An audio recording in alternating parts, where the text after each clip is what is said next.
Hello everybody and welcome back to my YouTube channel. I'm Jessica Henry Gray.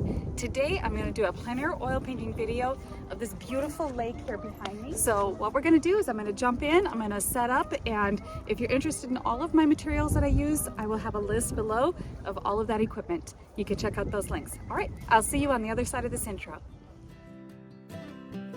Hey everyone, Jessica Henry Gray here, and thanks for watching one of my videos. On my channel, I concentrate on the joy of outdoor plein air painting. I talk about color, composition, efficiency, and so much more. I bring you 30 years of painting and teaching experience. So I hope you enjoy these videos, and let's go paint something beautiful.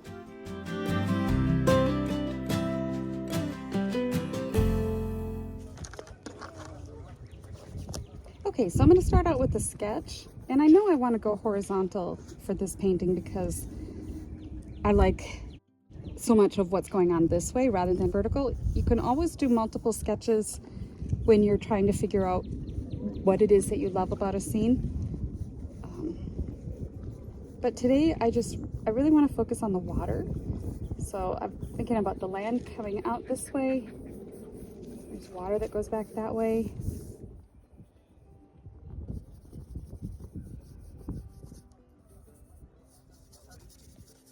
So using my sketch, I'm gonna loosely draw where I want the eye to go on here.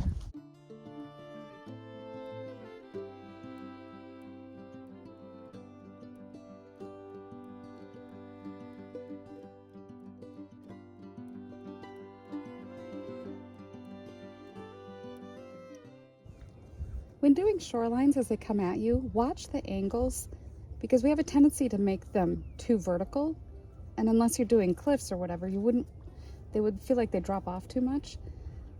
That seems to be the number one thing when I'm out helping people in workshops when we do shorelines, to just watch those angles because they can really be deceiving. Compare them to something that you know when you look at your scene. For example, if that angle is that way, what is just a horizontal?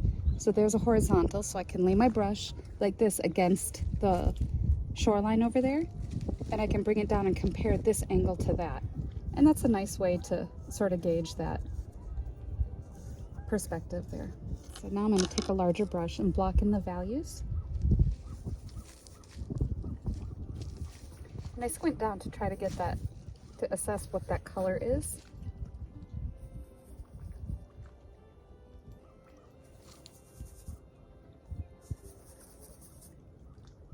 And it's really kind of a grayish green back there. And I know the light is terrible on my palette today, so I'm going to just do the best I can. You can sort of see there in the light, sort of a dusty gray-green. That looks good. We're just going to block that in back there. I'm not worried about those trees that I put there because I can get those back. And I'm not going to put in any sky today because today this painting is about the water.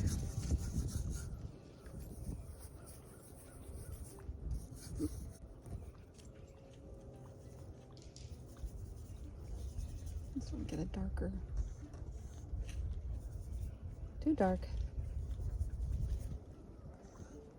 To establish that shoreline water, the edge where that land comes down and it's sort of darker back there.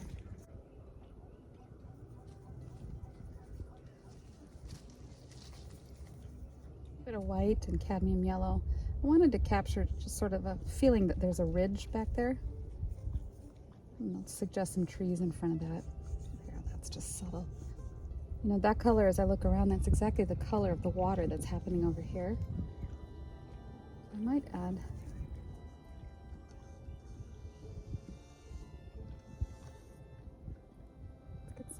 this is Galkit gel that I'm using to thin the paint out just a little bit, just a tiny bit in there.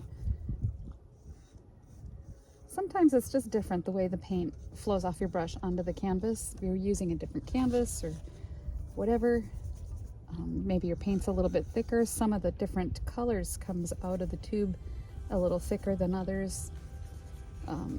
Inconsistency in the branding, but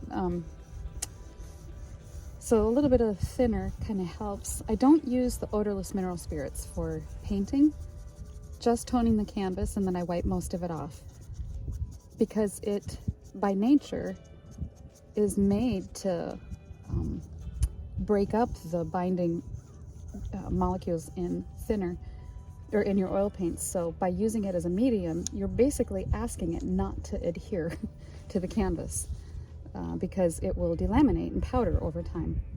If you've ever toned your canvas ahead of time and you've let it dry and you rub your hand over it, you notice that it's kind of powdery. That is the thinner that has broken the binding agent with your paint, and so that's your pigment coming off on your hand. So don't use the thinner odorless mineral spirits or whatever to paint with.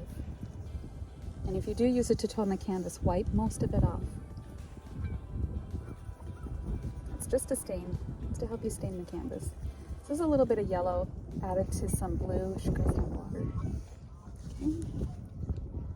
Just gonna suggest some trees back in here before I move on.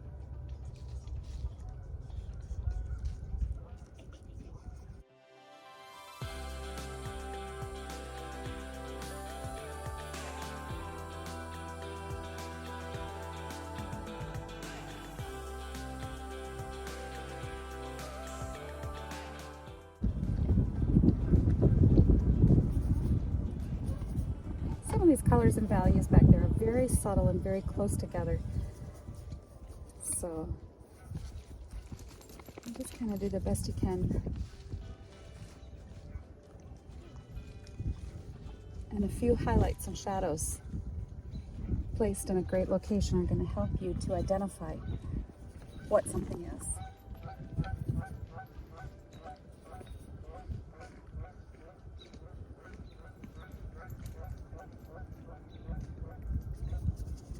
Maybe a little more blue in there.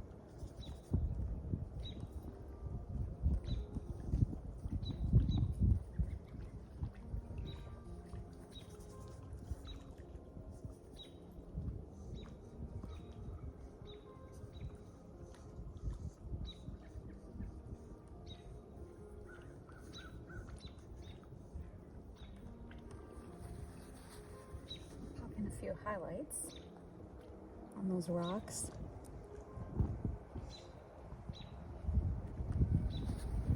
Some dark shadows.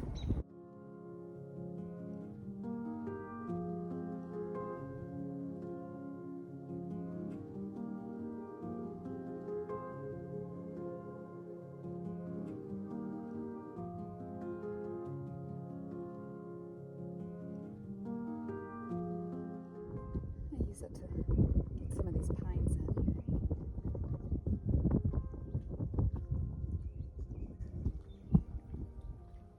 This is just a flat that I'm using.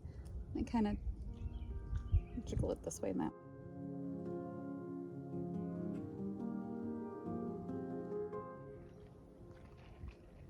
All right, a little bit of cad yellow and white to that same green. I think it really has a nice effect of light hitting those branches. I know pine needles are not transparent, but they can have this illusion of light hitting them that really looks sunlit. You can add just a little bit more cad yellow and white to push that a bit on some of them.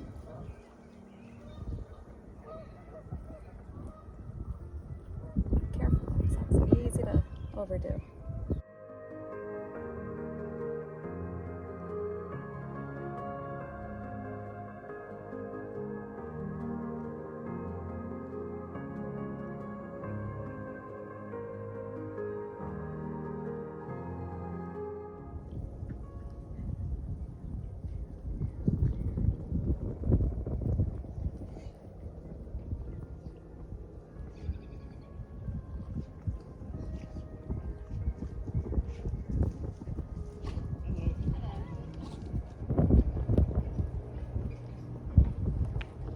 Since I have this color on my brush, I've got it down here.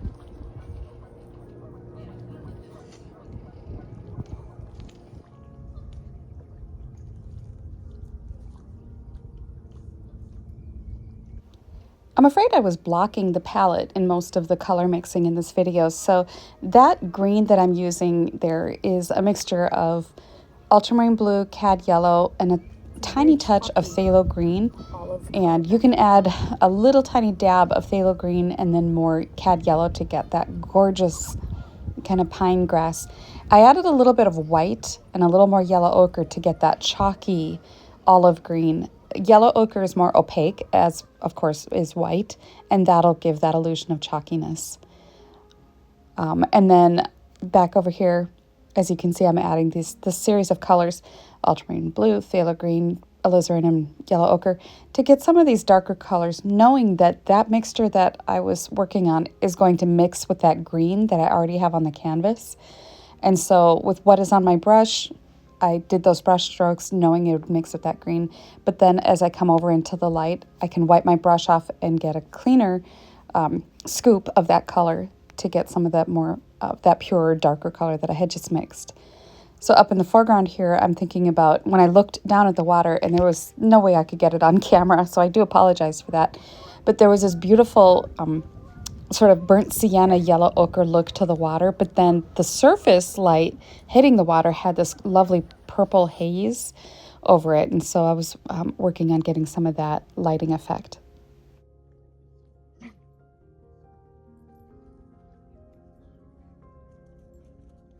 One of the challenges I've encountered in the 30 some years of trying to paint water from life is you can be standing there looking at a lake or any body of water, and the wind will come up.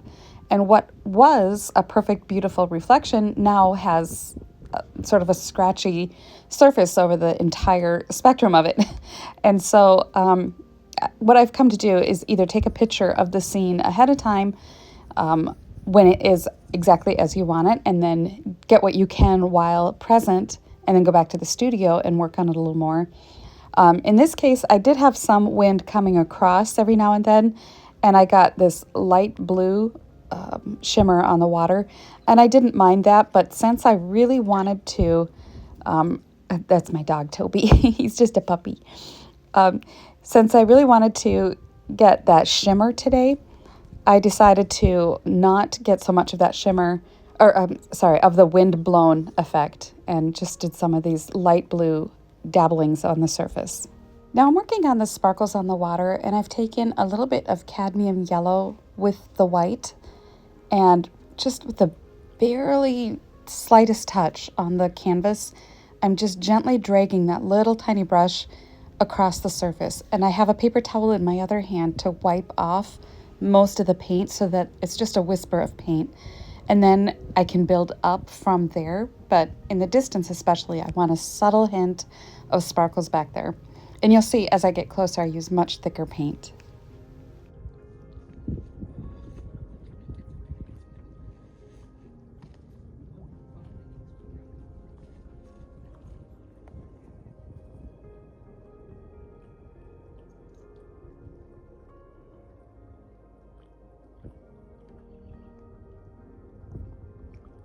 One thing I've struggled with over the years in making sparkles on water is the idea that it just didn't look like they shimmered enough.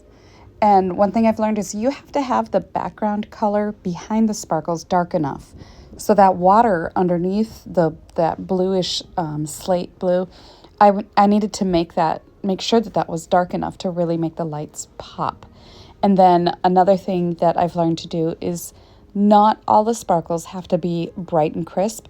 Some of them can be blurrier, and some smaller, and some brighter, and some more yellow. And that variation gives you a lot of that shimmering diamond quality that we're looking for in that shimmer.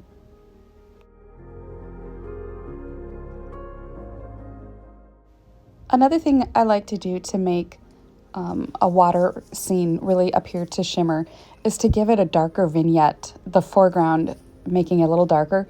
So I'm making sure to take the trees that were off to my left and kind of pulling them up into the scene more. And I loved their shape and sort of how they played together.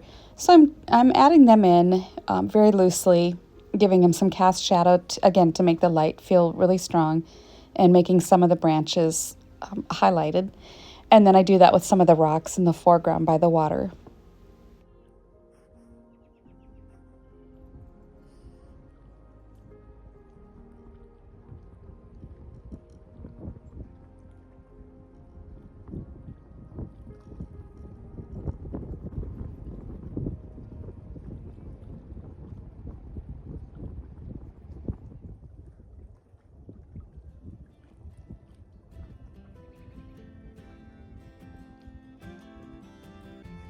Alright everybody, well that wraps this up. I hope you enjoyed it and got something out of it. Alright, so check out the links below if you want to see what my materials are, as well as my newsletter, and be the first to be notified whenever I have new workshops coming out. I'm working on my 2026 calendar right now, and I'm excited to share that with you when it is ready. I do have one spot available left in my France workshop, and I hope that you guys can join me sometime. Alright, so join my newsletter, and I will see you in the next video. Bye-bye.